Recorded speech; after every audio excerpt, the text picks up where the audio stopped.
안녕하세요. 저는 결혼 10년 차에 과부가 되었습니다. 나름 착하고 성실한 편에 속해 듬직한 가장의 역할을 해주었던 남편이 결혼 후 10년 뒤 초등학교에 갓 입학한 8살 된 딸과 저를 두고 교통사고로 그만 세상을 떠나고 말았어요. 그 당시 저도 40도 안 된 젊은 나이였기 때문에 주변에서는 다들 재혼을 하라고 이야기했지만 차마 아이가 눈에 밟혀 그러지 못하겠더라고요. 아무래도 재혼해서 새아빠가 들어오면 눈치 봐야 하는 것도 있을 것이고 새 남편 사이에서 아이라도 태어나게 되면 둘이서 잘 적응하며 클 수 있을까 하는 걱정도 되었었거든요. 그래서 주변에서 다들 한 소리씩 해도 저는 꿋꿋하게 과부의 길을 걸으며 우리 아이 하나만 보고 살았습니다. 근데 제가 너무 오냐오냐 키운 탓일까요? 그저 금지오겹으로 바라보며 키우던 딸이 제 가슴에 큰 대못을 박아버렸네요.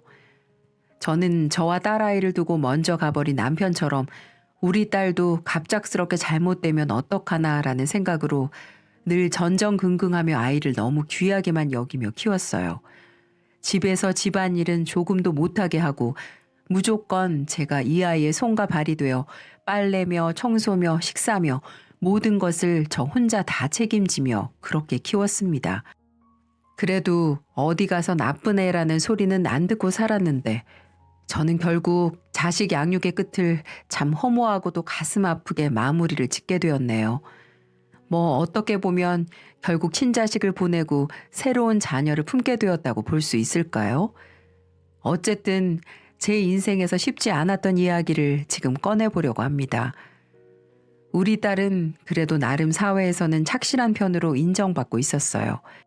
집에서는 집안일도 안 하고 밥도 차려줘야지만 먹는 아이였는데 밖에서는 좀 잘하고 사는지 학원 강사로 돈을 꽤 잘 벌고 있었습니다.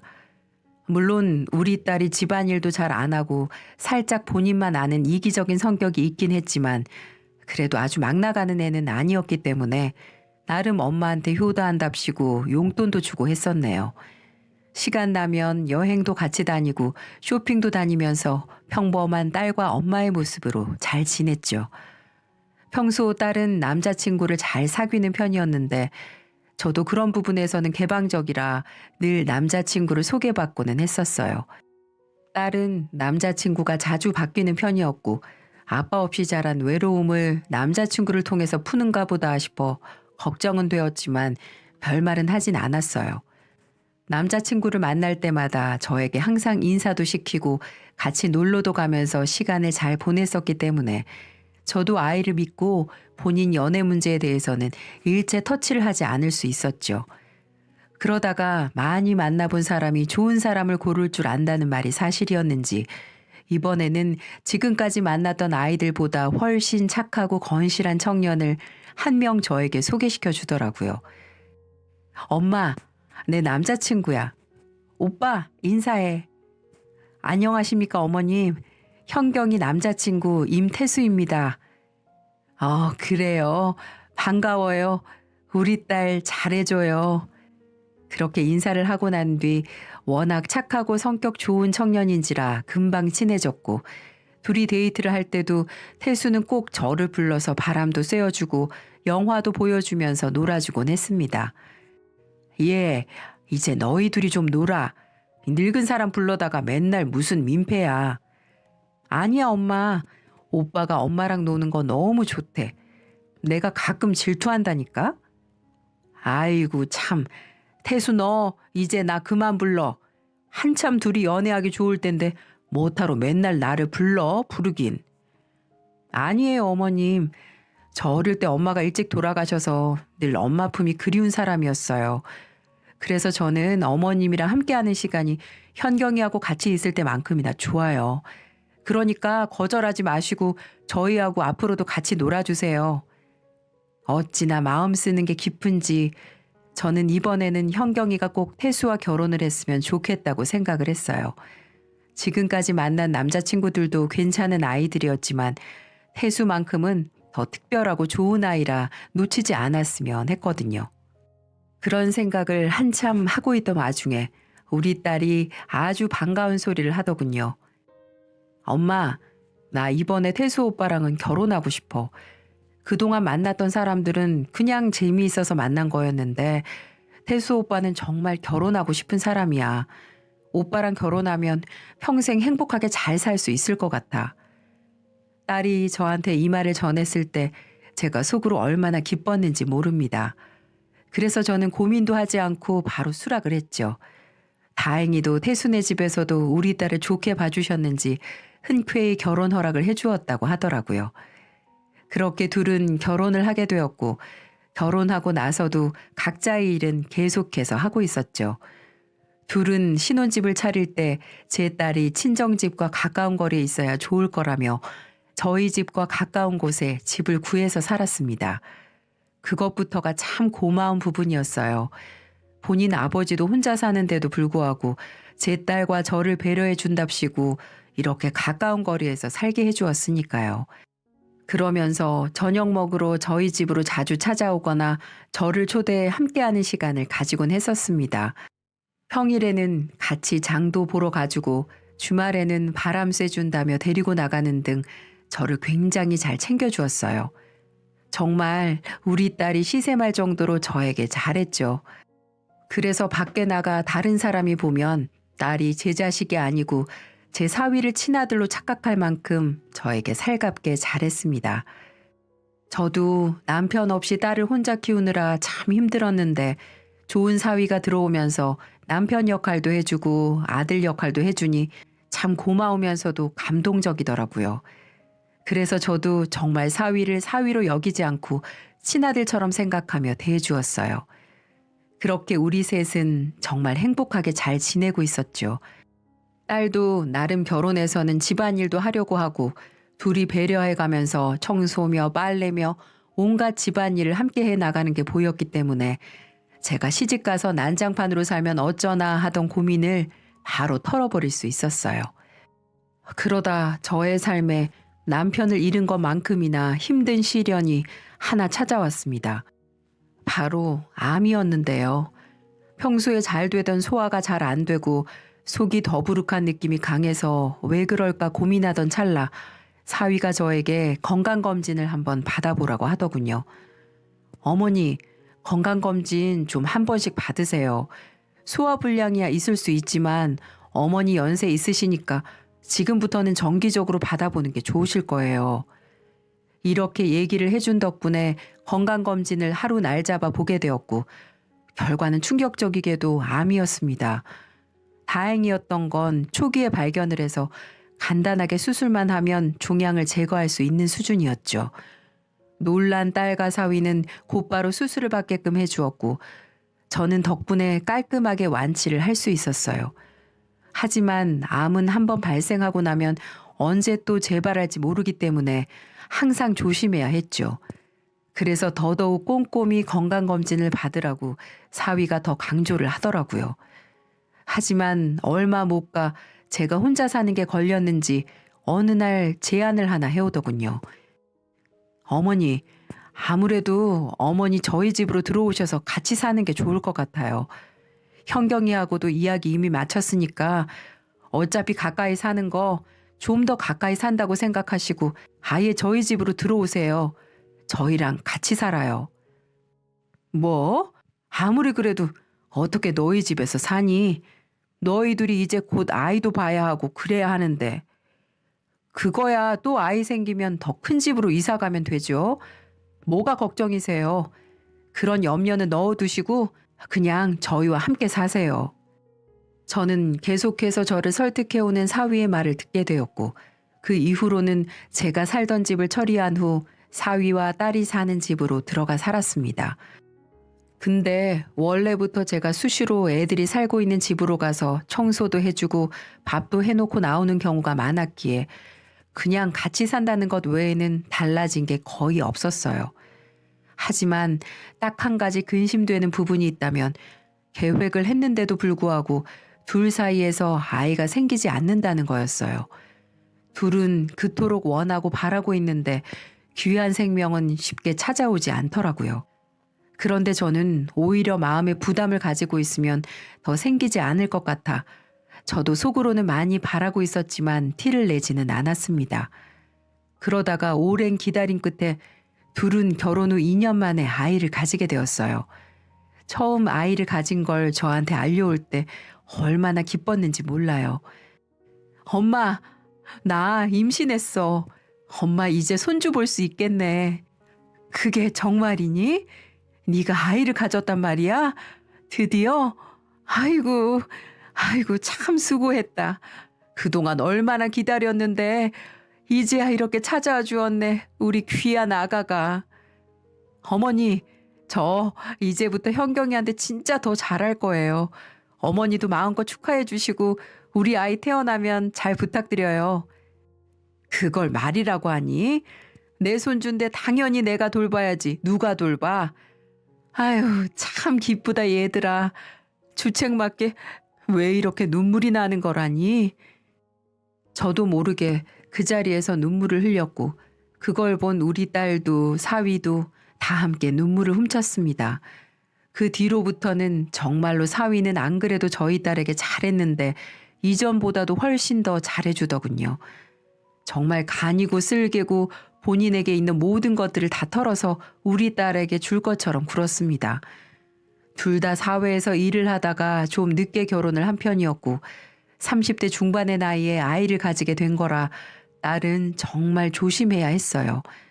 또 약간 몸이 약한 것도 있어서 각별히 주의해 아이가 잘못되지 않도록 노력을 했고요. 사위는 딸이 몸조리를 잘할 수 있도록 집안일 하나 못하게 하면서 온갖 잡일을 본인이 다 하고 먹고 싶다고 하는 게 있으면 새벽이라도 달려나가 구해다 주곤 했었죠. 그 모습을 보면서 참 우리 딸이 무슨 복이 있어서 저런 남편을 얻었을까 싶을 정도였답니다. 오히려 우리 딸이 사위에 비해 한참은 부족하다고 이 엄마가 느꼈을 정도라니까요. 하지만 이런 사위의 사랑을 완전히 뭉개뜨리는 사건이 발생하게 되었습니다. 어느 날 갑자기 사위가 술에 잔뜩 취한 채로 인사불성이 되어 들어온 날이었어요. 한 번도 그런 적이 없었기 때문에 저와 제 딸은 굉장히 놀란 상태로 사위를 맞이했죠. 어머, 얘, 태수야, 이게 무슨 일이라니? 무슨 일이길래 술을 이렇게 잔뜩 마셨어? 이거 놓으세요. 다 놔. 다 보기 싫어. 다 꼴 보기 싫다고.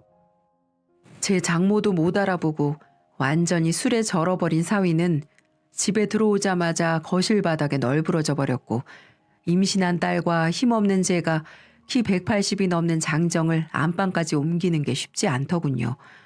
그래서 어쩔 수 없이 거기에서 이불만 덮어주고 재울 수밖에 없었어요. 저는 새벽에 혹시라도 사위가 깨서 안방으로 들어갔을까 싶어서 나가보니 놀랍게도 사위가 이미 일어나서 혼자 부엌 식탁에 앉아 울고 있더라고요. 저는 너무 놀란 나머지 얼른 가서 무슨 일인지 물어봤어요. 아니 얘, 우리 사위 왜 울고 있어? 자네 오늘 밖에서 무슨 일이 있었던 거야? 어머니, 죄송합니다. 정말 죄송합니다. 갑자기 그게 무슨 소린가? 죄송하다니. 정말 무슨 일이 있었어? 그냥 제가 다 좀 부족한 것 같아서요. 어머니, 제가 부족한 남편이라서 사위라서 죄송해요. 한참을 그렇게 넋두리를 하는 사위의 이야기를 저는 그저 들어주기만 했습니다. 가장으로 밖에서 일을 하다 보면 힘든 순간들이 왜 없겠어요. 저는 그저 사회생활을 하다가 힘든 일이 있었나 보다라고 생각을 했고 제가 해줄 수 있는 위로가 없어 가만히 등을 쓸어주며 들어주는 것밖에는 할 수 있는 게 없었어요. 그 후로는 또 평소의 사위의 모습으로 돌아왔기 때문에 저도 대수롭지 않게 생각하며 지내고 있었습니다. 하지만 그날 사위가 왜 그렇게 힘들어했는지는 딸이 출산을 한 다음 날 너무나도 정확하게 알 수 있었어요. 딸의 출산이 임박하고 산후조리원으로 들어가기 위한 준비까지 다 마쳐놓을 때까지도 사위는 아무 탈 없이 딸과 잘 지내는 것처럼 보였습니다. 그런데 아주 결정적인 날 사위의 태도가 갑작스럽게 변하고 말았어요. 바로 딸의 출산 당일에 말이죠. 딸은 갑작스럽게 느껴지는 진통으로 급하게 병원으로 갔고 저는 사위에게 얼른 오라고 할 생각으로 전화를 걸었지만 일이 바쁜지 전화를 받지 않더군요. 그래서 어쩔 수 없이 급하게 문자를 남겨놓고는 딸과 함께 산부인과로 들어갔는데 딸이 병원에 입원 수속을 밟고 진통을 계속하고 있는 상황에서도 사위는 어떻게 된 일인지 연락 한 통을 주지 않았습니다. 저는 무슨 일이 있나 걱정이 되어 계속해서 전화를 했는데도 전혀 받지도 않았어요. 부재중 전화가 분명히 찍혀 있었을 텐데도 사위에게서는 아무런 연락이 없었습니다. 저는 큰일이 났다 싶어 걱정이 되기 시작했지만 딸이 이제는 아이가 완전히 나올 때가 되어서 그 자리를 뜰 수도 없었어요. 사위도 연락이 안 되고 딸은 출산이 임박한 상황에서 이러지도 저러지도 못하고 있으면서 저는 저 나름대로 힘든 시간들을 보내고 있었네요. 사돈에게까지 연락해서 사위가 연락이 안 된다고 이야기를 했지만 돌아오는 대답은 사돈의 연락도 받지 않는다는 소식뿐이었고요. 그래서 결국 사돈이 사위의 행방을 찾아 나섰고 저는 딸의 출산을 옆에서 지키고 있었습니다. 거의 12시간 만에 진통을 끝낸 채 힘들게 아들을 출산했어요. 저는 혹시라도 사위가 제 연락을 볼까 싶어 아들이 태어났다는 이야기까지 문자로 넣어주고는 딸을 돌보고 있었고요. 딸은 출산을 한 기쁨과 동시에 제 남편이 찾아오지 않는 것에 대해 엄청나게 실망감을 표현하고 있었습니다.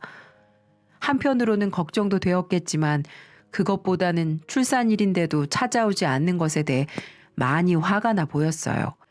저는 사위의 행방이 걱정돼 딸에게 일단 기다려보자고 했고 얼마 못 가 연락이 두절되었던 사위가 출산 후 다음 날 병원으로 찾아와 경악스러운 행동을 했어요. 평소에 산부인과도 둘이서 같이 다녔기 때문에 어느 산부인과에서 출산을 하는지 잘 알고 있던 사위는 망설임 없이 딸에게로 오더니 갑자기 침대에 누워있는 딸의 뺨을 아주 강하게 후려쳤습니다. 아! 이게 무슨 짓이야? 당신 미쳤어? 저는 지금까지 보지 못했던 사위의 모습에 놀라기도 했지만 바로 전날 출산을 한 제 아내의 뺨을 후려갈기는 사위의 모습을 보고 경악하지 않을 수가 없었어요. 어머, 태수야, 이게 무슨 일이야? 왜 이래? 너 왜 그러는 거야? 저도 너무 놀란 나머지 사위에게 화를 냈고 사위는 잔뜩 화가 난 목소리로 병원으로 들어오면서부터 손에 쥐고 있던 노란색 서류 봉투를 딸에게로 던져버렸습니다. 당신 미쳤어? 어디다가 뭘 던지는 거야? 다짜고짜. 이게 뭔데? 딸은 자신에게로 날아오는 서류 봉투로 한 차례 더 맞고는 흥분된 목소리로 화를 냈고 눈이 빨개질 만큼 잔뜩 흥분해 있는 사위를 대신해서 제가 얼른 그 봉투를 열어서 안에 있는 내용물을 꺼내봤습니다. 근데 그 안에는 놀랍게도 제 딸이 다른 남자와 다정하게 사진을 찍은 것들이 들어가 있었고 요즘 핸드폰에서 문자 메시지처럼 사용하는 카톡의 대화 내용들이 종이 묶음으로 만들어져 있더군요. 저는 그 대화 내용을 하나하나 보기 시작했고 딸은 사진을 보자마자 깜짝 놀라며 성치도 않은 몸으로 어떻게든 저에게서 그 모든 것들을 뺏어가려고 했습니다. 당신 양심이 있으면 이거 한번 설명해 보지 그래? 어? 이게 뭐냐면 딸은 잔뜩 당황한 목소리로 해명을 하기 시작했어요. 이 사람 아주 잠깐 만난 사람이야. 결혼 전에 오빠랑 결혼하기 전에. 웃기지 마. 이 안에 있는 네 모습이 다 내가 본 얼마 전의 모습인데 어떻게 그렇게 눈에 뻔히 보이는 거짓말을 하는 건데 네가 최소한의 양심이라는 게 있으면 그렇게 말하면 안 되지. 미안해. 알았어. 진짜 솔직하게 말할게. 학원에서 하도 나한테 만나달라고 하고 밥 몇 번 먹어달라고 해서 그래서 몇 번 만나준 게 다야. 그러고 끝이라고. 진짜 너는 쓰레기다. 너 진짜 쓰레기였어. 어이없다는 듯 딸을 쳐다보던 사위는 이번에는 본인의 핸드폰으로 무언가를 틀어 우리에게 들려주기 시작했습니다. 그 내용은 경악스럽게도 사진 속의 남자로 추정되는 한 남자와 저의 딸이 둘이서 대화한 걸로 느껴지는 내용이었어요. 제가 정확하게 대화의 내용을 나열할 수는 없지만 전체적인 내용은 이러했습니다. 제 딸이 학원에서 만난 다른 남자와 바람을 피고 있었고 그 남자와 살기 위해 이혼까지 계획을 하고 있더라고요.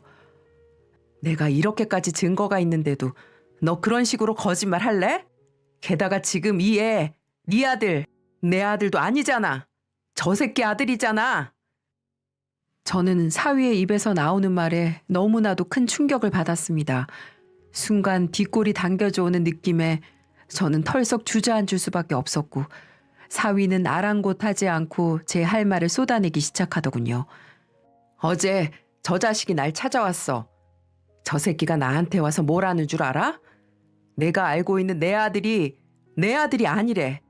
지 핏줄이라고 그랬다고. 그러면서 너희 둘이 결혼하기로 했었다며?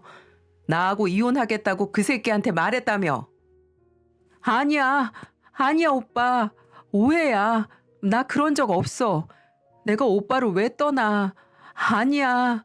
미안해. 우리 아들은 정말 미안해. 나는 오빠랑 정말 애기 가지고 싶었는데 아무리 노력을 해도 안 생기니까 그래서 그랬어. 오빠한테 예쁜 아기 안겨주고 싶어서 그랬어. 그럼 된 거 아니야? 우리 애기라고 생각하고 키우면 안 되는 거야? 진짜 어이가 없어서 웃음밖에 안 나온다. 너 진짜 제정신인 거 맞니? 미친 거 아니야? 어떻게 이렇게까지 밑바닥이야? 어떻게 이렇게까지 쓰레기냐고. 그래놓고 한 달 전에 이 새끼 차버렸다면서? 이 자식이 나한테 와서 그러더라. 나하고 이혼하고서 지한테 가겠다고 했는데 무슨 이유에선지 한 달 전에 자기를 차버렸다고. 이 새끼 부모님한테까지 인사하러 갔었다면서? 그래놓고도 자꾸 아니라고 더러운 거짓말 할래? 저는 둘의 대화를 들으면서 더 이상은 가만히 있을 수가 없었습니다. 제 딸은 놀랍게도 철저하게 두 남자를 농락하고 있었고 심지어는 제 사위의 자식도 아닌 다른 사람의 아이를 출산하고는 뻔뻔하게 거짓말을 한 거였어요. 저는 이대로는 안 되겠다 싶어 가슴을 치며 사위 앞에 무릎을 꿇었죠. 그리고는 딸을 잘못 키운 제 탓이라 여기며 사위에게 잘못을 구했습니다. 태수야, 미안하다. 내가 미안해. 이 장모가 내 딸을 너무 잘못 키워서 그래서 그래. 장모님, 일어나세요. 이게 왜 장모님 잘못이에요? 제발 일어나세요. 아니야, 다 내 탓이야. 내가 내 자식을 너무 잘못 키웠어. 다 내 잘못이다. 장모님 잘못 아닙니다. 장모님 잘못이 아니에요. 그냥 다 제가 모자라서 그런 거겠죠. 근데요, 저 이제 저딴 쓰레기랑은 더 같이 못 살 것 같아요. 죄송합니다.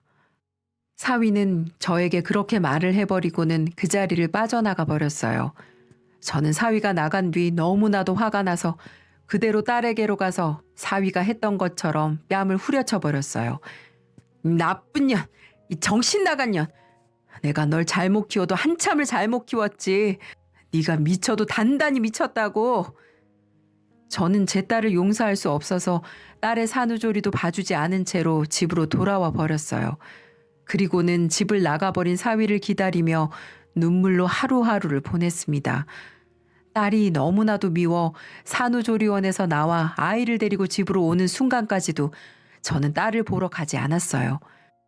근데 제 딸도 참 만만치 않은 난년이었습니다. 제 딸은 산후조리원에서 퇴원을 하자마자 애를 데리고 홀로 집으로 왔더군요. 하지만 사위가 없는 걸 보고 완전히 망연자실한 눈빛을 보이더라고요. 엄마, 태수 오빠는 집에 없어? 있긴 어딨어. 집에 이혼 서류 와 있으니까 그거나 처리해. 너 같은 년은 태수 옆에 있을 자격도 없다. 좋은 애 만나서 행복하게 살아야 할 앤데 너 만나서 인생 망쳐버린 거야. 당장 이혼 서류에 도장 찍어 보내줘. 저의 고함에 한참을 울던 제 딸은 결국에는 이혼 도장을 찍어서 보냈습니다. 하지만 여전히 처리 안 된 제 딸은 이혼을 하고서도 밖에서 이 남자 저 남자 만나는 듯 하더니 어느 날 갑자기 집에 쪽지를 남겨놓고는 아이만 남겨놓고 훌쩍 떠나버렸습니다. 참, 지질이 남편 복도 없던 저는 딸년 복까지 없는 건지 결국 갓난쟁이 손주를 저 혼자 키우게 되었네요. 저는 이 애가 또 무슨 죄가 있을까 싶어 현재 식당에서 일을 하면서 힘겹게 아이를 돌보고 있어요. 그러다 어느 날 갑자기 사위가 저에게만 따로 연락을 해왔습니다. 잘 지내냐고 묻더군요. 저는 딸이 집을 나가 혼자 손주를 키우고 있다고 말을 했어요. 그러자 우리 사위 그 길로 집으로 왔더라고요. 어머니, 아유, 그동안 얼마나 혼자 고생이셨어요. 태수야, 정말 미안하다. 여긴 왜 왔어? 그냥 너 잘 살면 되지. 이 못난 장모는 딸 잘못 키운 죄로 너한테 큰 죄를 졌어. 아유, 미안하다, 미안해. 어머님, 형경이는 미워도 어머님은 제 친어머니나 다름없었어요. 그러니까 그런 말씀 하지 마세요. 전 지금도 어머니와 같이 식사하고 놀러 가고 마트 장 보러 가고 그때가 너무 그리워요. 언제든지 힘든 거 있으면 말씀하세요. 형경이는 잊어도 어머님은 잊지 못할 것 같아서 왔어요. 그래, 고맙다. 이렇게 찾아와줘서 정말 고마워. 태수는 그때부터 다시 저와는 왕래를 시작했습니다. 그리고 한 번씩 와서 저를 도와주고 있어요.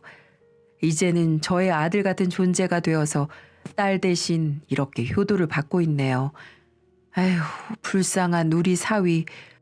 보통의 경우면 딸년이 그런 짓을 했다면 부모인 내게도 나쁜 년이라고 손가락질 할 만도 하지만 우리 사위는 마음이 약해서일까요?